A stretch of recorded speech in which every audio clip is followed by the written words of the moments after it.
Hakim-Hakim pasal 11. Adapun Yefta orang Gilead itu adalah seorang pahlawan yang gagah perkasa, tetapi ia anak seorang perempuan sundal. Ayah Yefta ialah Gilead. Juga istri Gilead melahirkan anak-anak lelaki baginya. Setelah besar anak-anak istrinya ini, maka mereka mengusir Yefta. Katanya kepadanya, "Engkau tidak mendapat milik pusaka dalam keluarga kami, sebab engkau anak dari perempuan lain."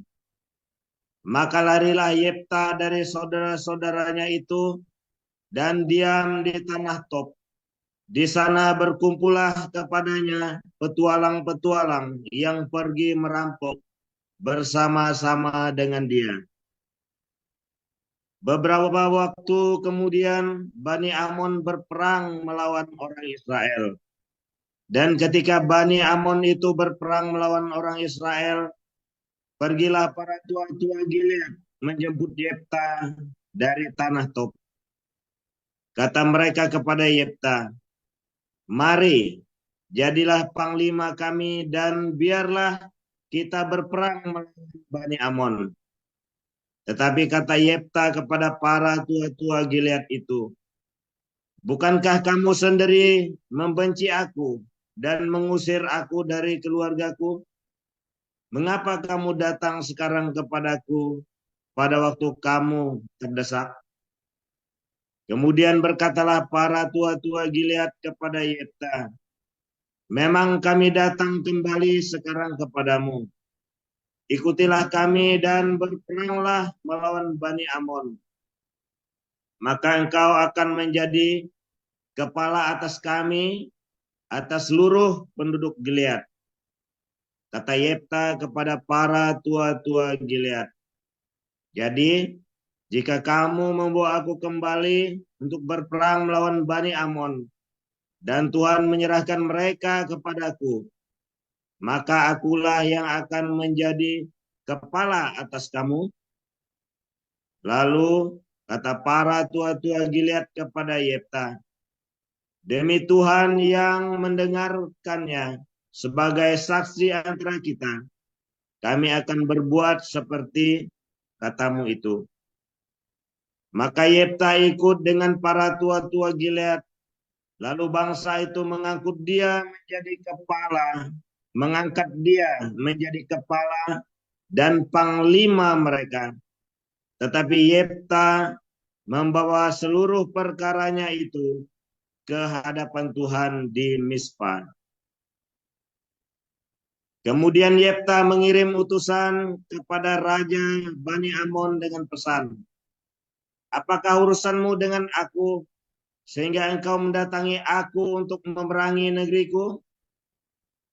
Jawab Raja Amon kepada utusan Yefta orang Israel, "Ketika berjalan keluar dari Mesir, telah merampas tanahku dari sungai Arnon sampai ke sungai Yabok dan sampai ke sungai Yordan. Maka sekarang kembalikanlah semuanya itu dengan jalan damai." Lalu Yefta mengirim pula utusan kepada Raja Bani Amon dengan pesan, "Beginilah kata Yefta orang Israel, tidak merampas tanah orang Moab atau tanah Bani Amon. Sebab ketika berjalan keluar dari Mesir, orang Israel melalui padang gurun sampai ke laut Tebrau dan tiba di Kades. Ketika itu orang Israel mengirim utusan kepada Raja negeri Edom dengan permintaan, 'Izinkanlah kiranya kami berjalan melalui negerimu ini.' Tetapi Raja negeri Edom tidak mau mendengar. Mereka mengirim juga utusan kepada Raja negeri Moab, tetapi raja ini menolak. Maka orang Israel tinggal di Kades. Kemudian mereka berjalan melalui padang gurun menempuh jalan keliling tanah Edom dan tanah Moab, lalu sampai ke sebelah timur tanah Moab. Maka berkemahlah mereka di seberang sungai Arnon dengan tidak masuk daerah Moab. sebab sungai Arnon itulah batas daerah Moab. Lalu orang Israel mengirim utusan kepada Sihon, raja orang Amori, raja di Hesibon, dan orang Israel meminta kepadanya, izinkanlah kiranya kami berjalan melalui negerimu ini, sampai ke tempat yang kami tuju. Tetapi Sihon tidak percaya kepada orang Israel yang hendak berjalan melalui daerahnya itu. Maka dikumpulkannyalah seluruh rakyatnya. Ia berkemah di Yahas, lalu berperang melawan orang Israel. Tetapi Tuhan Allah Israel menyerahkan Sihon dengan seluruh rakyatnya ke dalam tangan orang Israel, dan mereka dikalahkan, sehingga orang Israel menduduki seluruh negeri kepunyaan orang Amori, penduduk negeri itu.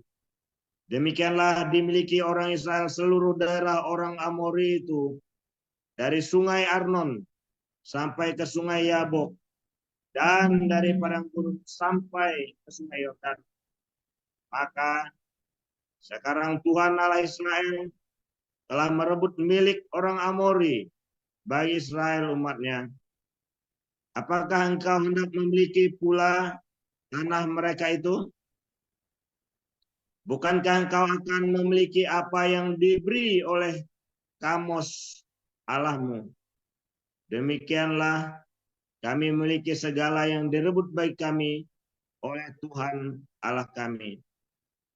Lagi pula, apakah engkau lebih baik dari Balak bin Zipor, Raja Moab? Pernahkah ia menuntut hak kepada orang Israel, atau pernahkah ia berperang melawan mereka? Ketika orang Israel diam di Hesibon, dengan segala anak kotanya di Arur, dengan segala anak kotanya, dan di segala kota sepanjang kedua tepi sungai Arnon, selama 300 tahun. Mengapa pada waktu itu engkau tidak melepaskan kota-kota itu? Jadi, aku tidak bersalah terhadap engkau, tetapi engkau berbuat jahat terhadap aku dengan berperang melawan aku. Tuhan, hakim itu, dialah yang menjadi hakim pada hari ini antara orang Israel dan Bani Amon. Tetapi Raja Bani Amon tidak mendengarkan perkataan yang disampaikan kepadanya oleh utusan-utusan Yefta. Lalu roh Tuhan menghinggapi Yefta. Ia berjalan melalui daerah Gilead dan daerah Manase, kemudian melalui Mispa di Gilead. Dan dari Mispa di Gilead ia berjalan terus ke daerah Bani Amon. Lalu bernazarlah Yefta kepada Tuhan, katanya, jika engkau sungguh-sungguh menyerahkan Bani Amon itu ke dalam tanganku, maka apa yang keluar dari pintu rumahku untuk menemui aku pada waktu aku kembali dengan selamat dari Bani Amon, itu akan menjadi kepunyaan Tuhan, dan aku akan mempersembahkannya sebagai korban bakaran. Kemudian Yefta berjalan terus untuk berperang melawan Bani Amon, dan Tuhan menyerahkan mereka ke dalam tangannya. Ia menimbulkan kekalahan yang amat besar di antara mereka, mulai dari Arur sampai dekat Minit, 20 kota banyaknya, dan sampai ke Abel Keramin, sehingga Bani Amon itu ditundukkan di depan orang Israel. Ketika Yefta pulang ke Mispa, ke rumahnya, tampaklah anaknya perempuan keluar menyongsong dia dengan memukul rebana serta menari-nari. Dialah anaknya yang tunggal. Selain dari dia tidak ada anaknya laki-laki atau perempuan. Demi dilihatnya dia, dikoyakkannyalah bajunya sambil berkata, ah anakku, engkau membuat hatiku hancur, luluh, dan engkaulah yang mencelakakan aku. Aku telah membuka mulutku bernasar kepada Tuhan, dan tidak dapat aku mundur. Tetapi jawabnya kepadanya, Bapa, jika engkau telah membuka mulutmu bernazar kepada Tuhan, maka perbuatlah kepadaku sesuai dengan nazar yang kau ucapkan itu, karena Tuhan telah mengadakan bagimu pembalasan terhadap musuhmu, yakni Bani Amun itu. Lagi katanya kepada ayahnya, hanya izinkanlah aku melakukan hal ini. Berilah keleluasan kepadaku 2 bulan lamanya, supaya aku pergi mengembara ke pegunungan dan menangisi kegadisanku bersama-sama dengan teman-temanku. Jawab Yefta, pergilah. Dan ia membiarkan dia pergi 2 bulan lamanya. Maka pergilah gadis itu bersama-sama dengan teman-temannya menangisi kegadisannya di pegunungan. Setelah lewat kedua bulan itu, kembalilah ia kepada ayahnya, dan ayahnya melakukan kepadanya apa yang telah dinazarkannya itu. Lalu gadis itu tidak pernah kenal laki-laki, dan telah menjadi adat di Israel, bahwa dari tahun ke tahun, anak-anak perempuan orang Israel selama 4 hari setahun meratapi anak perempuan Yefta orang Gilead itu. 4 ayat 1 sampai 23, demikian firman Tuhan. Karena itu, saudara-saudara yang kukasihi dan yang kurindukan, sukacitaku dan mahkotaku, berdirilah juga dengan teguh dalam Tuhan. Hai, saudara-saudaraku yang kekasih. Euodia, kunasehati, dan Sintike, kunasehati, supaya sehati sepikir dalam Tuhan. Bahkan, kuminta kepadamu juga, Sunsugos, temanku yang setia. Tolonglah mereka. Karena mereka telah berjuang dengan aku dalam pekabaran Injil, bersama-sama dengan Clemens dan kawan-kawanku sekerja yang lain, yang nama-namanya tercantum dalam kitab kehidupan. Bersukacitalah senantiasa dalam Tuhan. Sekali lagi kukatakan, bersukacitalah. Hendaklah kebaikan hatimu diketahui semua orang. Tuhan sudah dekat. Janganlah hendaknya kamu khawatir tentang apapun juga. Tetapi nyatakanlah dalam segala hal keinginanmu kepada Allah dalam doa dan permohonan dengan ucapan syukur. Damai sejahtera Allah yang melampaui segala akal akan memelihara hati dan pikiranmu dalam Kristus Yesus. Jadi akhirnya, saudara-saudara, semua yang benar, semua yang mulia, semua yang adil, semua yang suci, semua yang manis, semua yang sedap didengar, semua yang disebut kebajikan dan patut dipuji. Pikirkanlah semuanya itu. Dan apa yang telah kamu pelajari, dan apa yang telah kamu terima, dan apa yang telah kamu dengar, dan apa yang telah kamu lihat padaku, lakukanlah itu. Maka Allah sumber damai sejahtera akan menyertai kamu. Aku sangat bersukacita dalam Tuhan, bahwa akhirnya pikiranmu dan perasaanmu bertumbuh kembali untuk aku. Memang selalu ada perhatianmu, tetapi tidak ada kesempatan bagimu. Kukatakan ini bukanlah karena kekurangan, sebab aku telah belajar mencukupkan diri dalam segala keadaan. Aku tahu apa itu kekurangan, dan aku tahu apa itu kelimpahan. Dalam segala hal dan dalam segala perkara, tidak ada sesuatu yang merupakan rahasia bagiku. Baik dalam hal kenyang maupun dalam hal kelaparan, baik dalam hal kelimpahan maupun dalam hal kekurangan. Segala perkara dapat kutanggung di dalam Dia yang memberi kekuatan kepadaku. Namun baik juga perbuatanmu, bahwa kamu telah mengambil bagian dalam kesusahanku. Kamu sendiri tahu juga, hai orang-orang Filipi, pada waktu aku baru mulai mengabarkan Injil, ketika aku berangkat dari Makedonia, tidak ada satu jemaat pun yang mengadakan perhitungan hutang dan piutang dengan aku, selain daripada kamu. Karena di Tesalonika pun kamu telah 1-2 kali mengirimkan bantuan kepadaku. Tetapi yang kuutamakan bukanlah pemberian itu, melainkan buahnya, yang makin memperbesar keuntunganmu.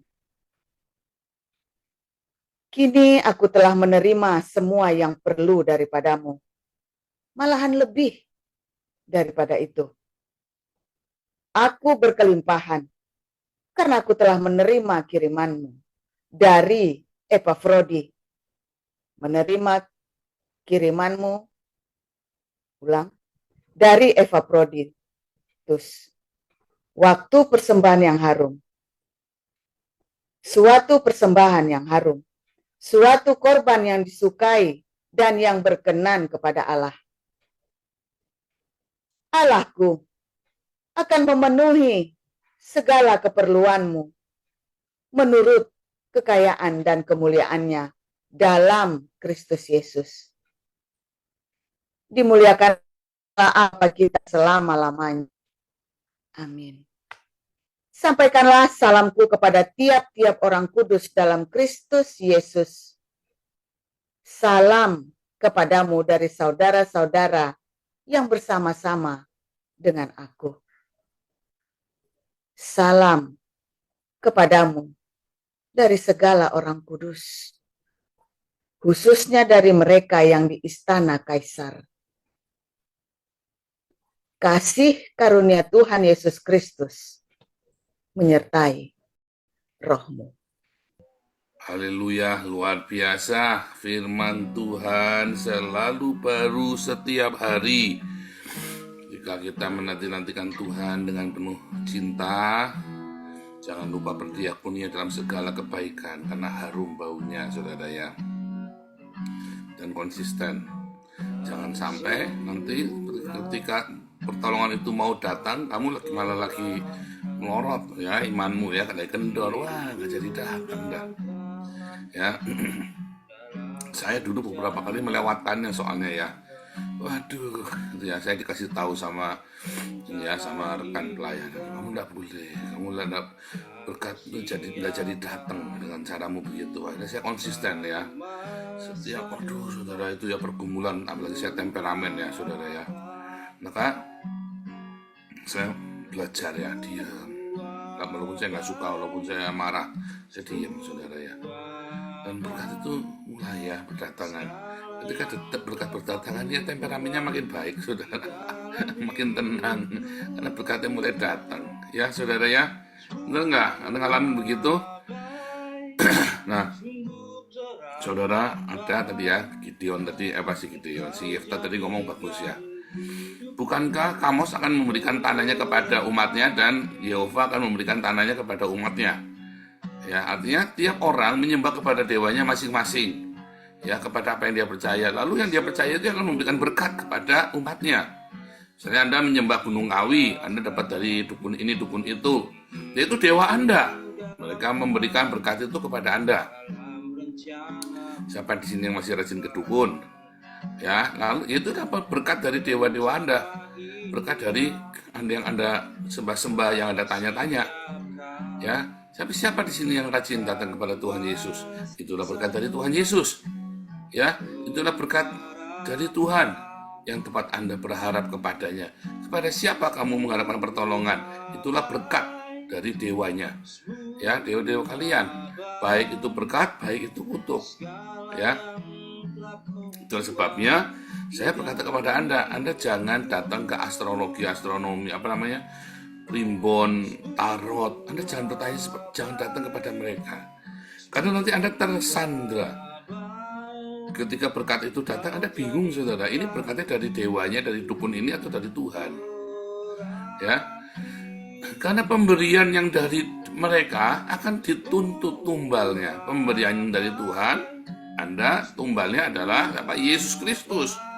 Ya, karena setiap hal di dunia ini, setiap peristiwa membutuhkan tumbal. Ya, kalau Anda datang kepada dewa-dewa dunia ini termasuk Mamon, itu dewa dunia ini, saudara, termasuk Mamon. Walaupun Anda tidak berkata, ya dewa uang, kasih saya uang, bukan gitu, enggak. Tetapi Anda kalau bekerja, mengabdikan dirimu kepada pekerjaan itu siang dan malam, maka kamu harus memberikan tumbalnya. Yaitu apa, saudara? Keluargamu. Kamu kerja siang malam, akhirnya keluargamu berantakan, tidak karu-karuan, ya kan? Kamu lupa untuk mengasihi, untuk memberikan perhatian waktu kepada istri dan anak-anakmu, ya kan?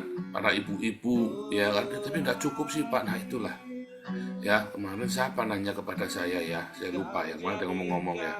Ini pagi siang malam anak-anaknya kasihan. Dia itu saya bilang, itulah tumbalnya. Akhirnya anak-anaknya terbengkalai.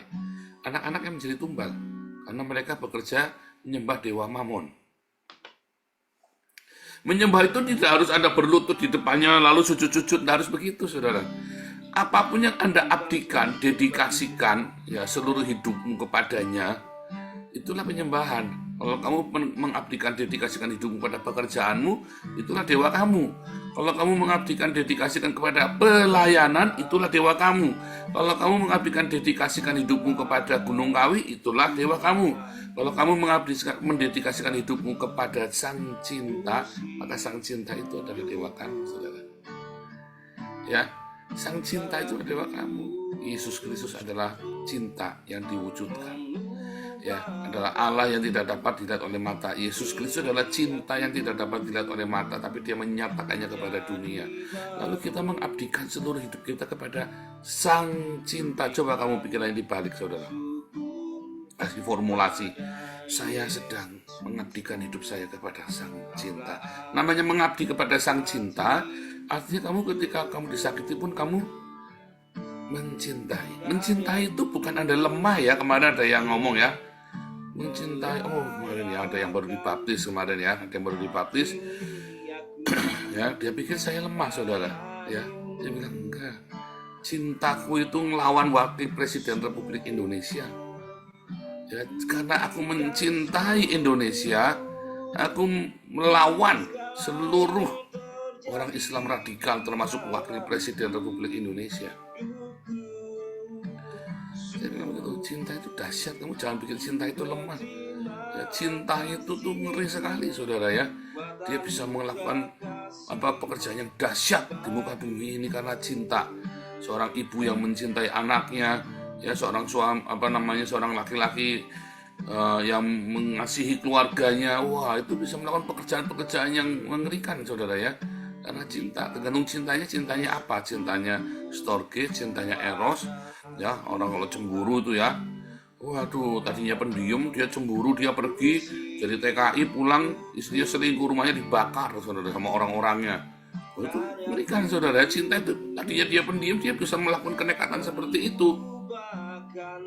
Itulah kekuatan cinta, apapun nama cinta itu, mau cinta eros, filio, storge, mau cinta itu agape, mau cinta apapun, saudara.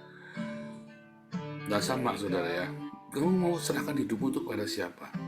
Ketika Yeftah, ya, dia mengabdikan dirinya kepada Sang Yehova, yang itu Sang Cinta. Dia bernazar, dia berikan anaknya, ya, bukan disembelih, ya. Kalau mempersembahkan anak itu, ya, setelah tradisi Abraham dibatalkan penyembelihannya, maka bukan disembelih, sama seperti Samuel dipersembahkan, yaitu untuk melayani Tuhan. Maksudnya begitu ya, di bait suci. Kalau di dalam zaman perjanjian lama, maka dia akan tinggal di bait suci. Ya, kalau perempuan nggak boleh menikah, kalau laki-laki ya pokoknya sebagai imam nggak boleh. Itu tadi hidupnya benar-benar komitmen di sana seperti Samuel, ya saudara ya, itu yang namanya mempersembahkan. Nah, karena ia menyembah kepada sang cinta, maka dia menumbalkan anaknya, saudara. Dia bernazar, dia tumbalkan anaknya. Tapi dalam arti bukan menyembelih anaknya ya. Kalau mengorbankan anak nanti sudah dijelasin, bukan menyembelih anak, tapi itulah tumbal. Karena sang cinta tidak meminta darahmu, saudara. Sang cinta itu meminta apa, saudara? Pengabdianmu.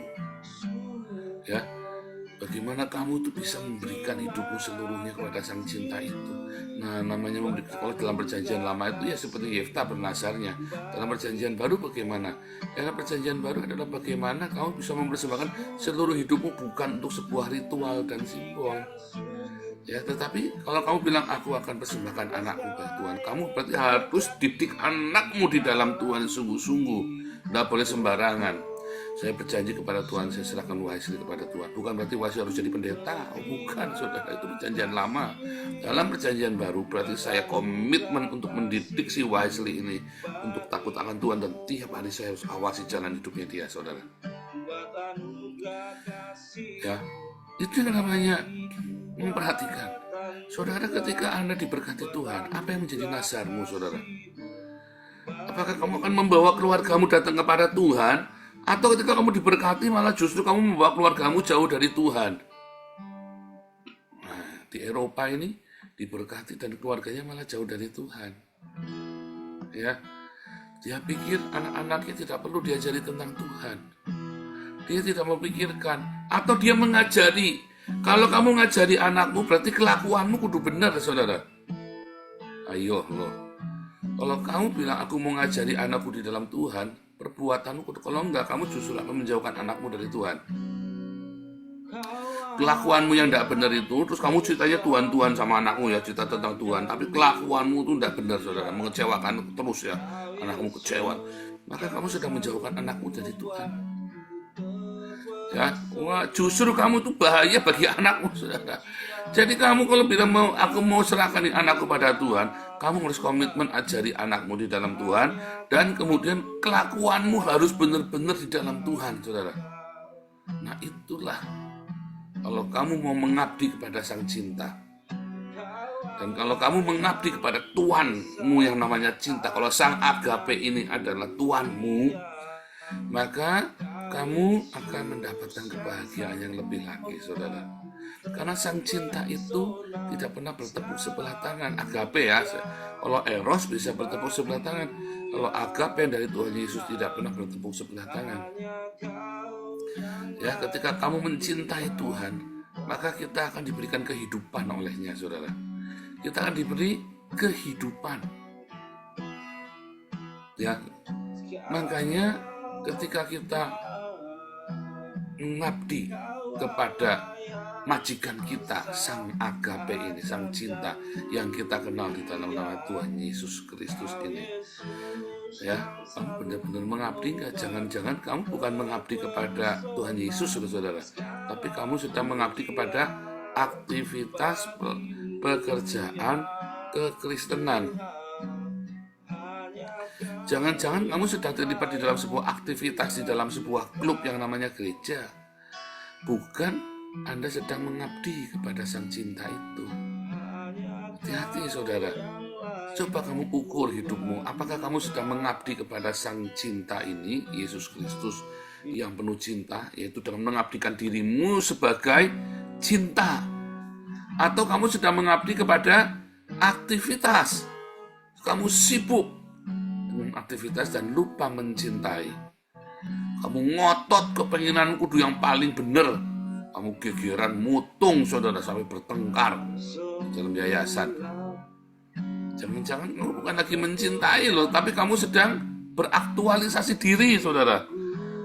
Ya, kamu mutung, dikit-dikit mutung, dikit-dikit mutung. Nah, kalau kamu dikit-dikit mutung, kamu sedang tidak melayani sang cinta. Kamu sedang melayani dirimu atau kamu sedang melayani yayasan. Jadi kalau kamu penuh dengan cinta, maka hatimu melimpah dengan pengampunan. Hatimu melimpah dengan hikmat, ya. Hatimu melimpah dengan pengertian. Dia bisa ngerti, saudara, kenapa orang itu responnya seperti itu. Dia tenang karena ngerti. Ini lagi tantrum nih. Kalau saya lihat dibilang muka pantat, oh ini orang lagi tantrum. Nggak usah marah-marah, biasa saya ketawa-ketawa saja, ya kan? Kenapa? Karena penuh cinta. Nggak usah mutung-mutung terus kita dendam, saudara, ya. Nggak perlu. Ketika kita dikhianati, ya kita tenang, nggak usah dendam. Ya namanya orang marah, tapi sudah selesai. Tidak dendam. Orang marah boleh nggak boleh, marah-marah nggak boleh, tapi orang marah boleh. Kalau marah-marah, kamu biarkan itu berhari-hari. Kalau orang marah, matahari terbenam, sudah selesai marahnya. Yang namanya jengkel, kesel, udah diharap-harap, ternyata dia mengkhianati, masih kesel, nggak ada nggak kesel. Tapi sudah selesai, dan tetap, ya, aku mengasihi. Tetap begitu, saudara. Kamu suami istri begitu nggak, saudara? Habis marah-marah, ya, udah diem-dieman 3 tahun sampai 10 tahun diem-dieman. Goblok, saudara. Ya, berhubungan seks habis marah-marah itu enak, saudara.